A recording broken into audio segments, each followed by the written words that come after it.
Daphne, this isn't the Little Mermaid from the movies, Uncle Jake explained. In that movie, she fell in love with the prince and was happy. But in the real story, the one Hans Christian Andersen documented, the princess gave up her entire life to be with her prince, and he abandoned her for another woman. He rode off and completely forgot about her. She's never really gotten over it, and is still a little resentful toward humans. Actually, that's an understatement. She hates the humans, especially men. Hell hath no fury like a woman scorned. What does scorn mean? Daphne asked her sister. It means she got dumped, Sabrina answered, then turned her attention back to her uncle. So what are we going to do? Just then, the door flew open and two hulking merman guards entered. They wore heavy steel helmets and carried silver tridents, which they pointed at the group. The princess will see you now, one of them shouted as he swam over and grabbed Jake. The second brute clamped his big hands on the two girls and dragged them out of the cell. The guards forced the family down the hallway and into a massive, high-ceilinged room and up to a pair of enormous doors covered in seaweed. An elderly merman with a bushy white beard and spectacles stood nearby at a podium, reading a soggy book. Yes, the old merman said without looking up. I have the topsiders who stole from the princess, one of the guards said respectfully. The old merman took off his glasses and squinted as he examined the group. Yes, let them in, he shouted. Instantly, a school of catfish swam up to the door. Each grabbed onto a strand of seaweed with its mouth, and together they swung the mighty doors open. The room on the other side was expansive, and though constructed out of trash, everything gleamed as if it were made from marble. In the center of the room was the backseat of an old car. It was strung with brilliant white pearls and sat on a pedestal of discarded milk crates. Sabrina thought it resembled a throne, but it hardly seemed regal. The Roman guards escorted the girls, and his uncle up to the Mormon guards escorted the girls and the uncle up to the pedestal and forced them onto their knees. Show some respect, groundwalkers, all of the guards barked. Just then, a door on the far side of the chamber opened and several men swam into the room, carrying dented and broken musical instruments. They blew some bubbly off-key notes. The tall, thinner Mormon, holding a stone tablet, swam forward. All hail Poseidon's princess, Her Majesty the Little Mermaid. Sabrina craned her neck to see the princess, but just then an outrageously overweight merman swam through the doors and blocked her view. It wasn't until two mermen helped the enormous half-woman, half-fish onto the throne that Sabrina realized she was indeed looking at the legendary Little Mermaid. It took her assistants several minutes to get the princess into her seat, and then several minutes more for the mermaid to get comfortable. When she was done, she was wheezing like a tea kettle. Still, her overabundant body couldn't hide the beauty she was. She had big blue eyes and a mane of gorgeous red hair that flowed to her ankles. She wore a seashell bikini top and an aquamarine sarong. On her head was a pearl-encrusted tiara. That's the Little Mermaid? Sabrina said quietly to Uncle Jake. Uncle Jake nodded. The breakup was very hard on her. She turned to food for comfort. The princess picked up a conch shell sitting on the armrest of her throne and blew into it. A low rumbling note filled the air. I am hungry. I want a treat, she demanded. The skinny merman with the tablet approached the throne. Your Highness, if you will recall, last week you instructed me to not allow you to snack between meals. You told me to kill anyone who offers you anything that isn't on your diet. I am rescinding that order, the princess said. I want a treat. I've been good all day. I had my seaweed smoothie for breakfast and lunch, and I swam on the treadmill for 20 minutes. I want a treat. I deserve a treat. But, Your Majesty, treat! She roared. Now!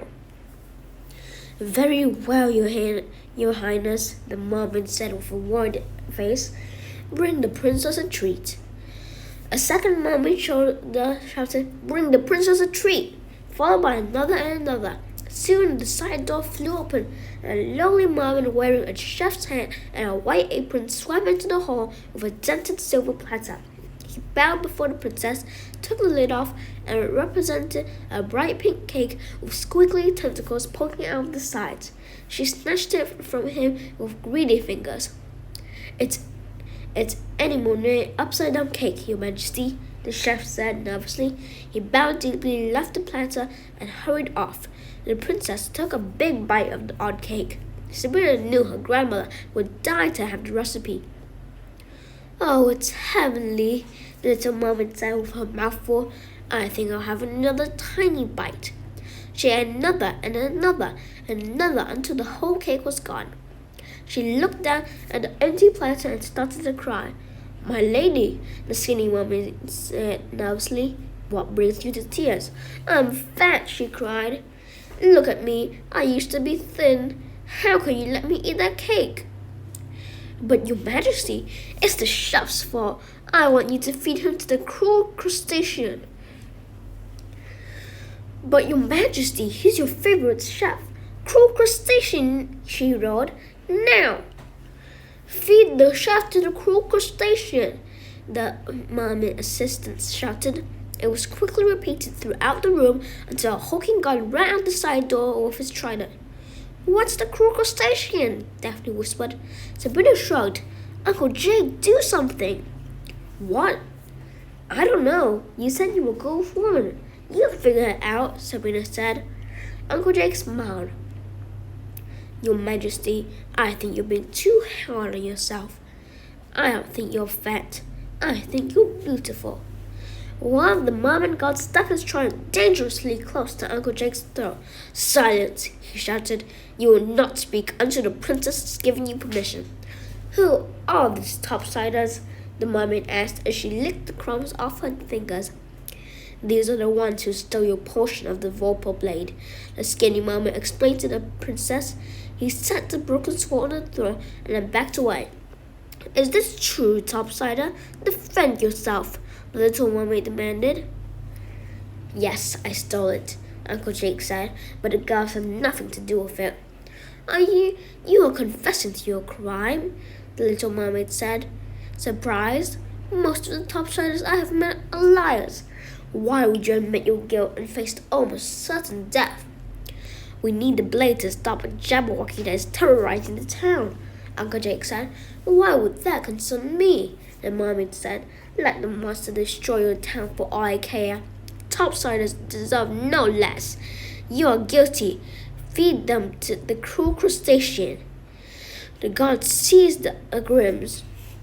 Wait, Uncle Jake cried. There was another reason I did it. Let him speak, the princess said. Uncle Jake stammered, but then smiled and said, I have a crush on you. Daphne stepped forward. It's true. You're all he talks about. 24 hours a day, Sabrina added nervously.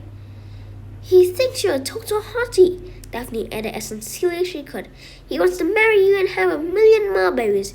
You're pushing it a bit far, Uncle Jake muttered to the little girl. It is true, the princess said. Even in the dim underwater light, Sabrina could see her blushing. I stole the blade because I wanted to meet you, Uncle Jake explained. I have been all over the world and have seen a lot of women, but the rumors of your beauty could not be ignored. I had to risk my life to see if those rumors were true. Nonsense, the princess giggled. I've seen the celebrity magazines that float down here from your world. I know I'm not as thin as they are. Those women don't hold a candle to you, Uncle Jake replied. Why, I bet if you came up to the surface, you'd be in one of those magazines too. Every word that comes out of your mouth is a filthy lie, the princess snapped. Sabrina gulped. It seemed as if Uncle Jake's plan had fallen apart until the mermaid's face softened and a wide smile appeared. And I love every single one of them. Uncle Jake looked over at Sabrina and winked. Their uncle had his own magic inside him. He was one of the most charming men she had ever met. I know why I did was wrong, but I'm glad I did it. Too bad you're going to kill us now.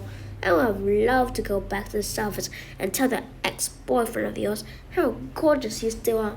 He lives in town. I hear he lost all his hair and moved back in with his mom. He's pathetic. He got just what he deserved. You say he is miserable? Oh, yes, just a shell of the man he once was, Uncle Jake replied. The little mermaid smiled. I wish I could see his face when you tell him how great I am doing. I could take a picture and bring it back, Uncle Jake offered. The princess giggled mischievously. That's a very tempting offer. Sure, I would be going up there and coming back anyway. You can lend me your portion of the Vorpal blade. Once I'm done with it, I can bring it back to you with a picture, and we can laugh at how stupid your loser ex looks. And Little Mummy and Uncle Jake laughed together. All right, you naughty boy, the princess said. You've got yourself a deal. You are free to go, and you can take the blade too. Oh, I knew it would be wonderful, Daphne sighed, clapping her hands. I saw the movie they made about you. It was so romantic. Uncle Jake put his hand over the little girl's mouth, but it was too late. The little mermaid's face turned red and contorted with anger. Romantic? Oh, yes, it was romantic. Unfortunately, it never happened. There was no happily ever after for me. He dumped me and ran off to marry some tot. But he's bored now, Princess, Uncle Jake said, repugnant. Lives in his parents' basement. Remember? He threw a lot of pretty words around, but he didn't really mean them. He got my hopes up, and he left me for the first thing of feet that came along. But what should I have expected from a topsider? My parents tried to warn me. My sisters did too. All topsiders are the same. They're nothing but a bunch of liars. Your Majesty, it's obvious you're upset, Sabrina cried. We'll just take the blade and go. As I suspected, you're not down here to give me compliments, the overstuffed princess growled. She reached over and seized the Vorpal blade piece. All you want is this. Feed them to the cruel crustacean. The merman guards rushed to a huge wooden wheel that protruded from a nearby wall. Together they struggled to turn it. As they did, the floor beneath the family disappeared and the Grimm sank into the waters below. They tried to swim back into the throne room, but a dozen vicious-looking merman guards blocked the way. Trapped, the family floated down to the sandy floor below and looked around. This is bad, right? Sabrina said, eyeing the dark chamber they found themselves in. Anything called a cruel crustacean can't be looking for a hug. Just stay close, Uncle Jake said.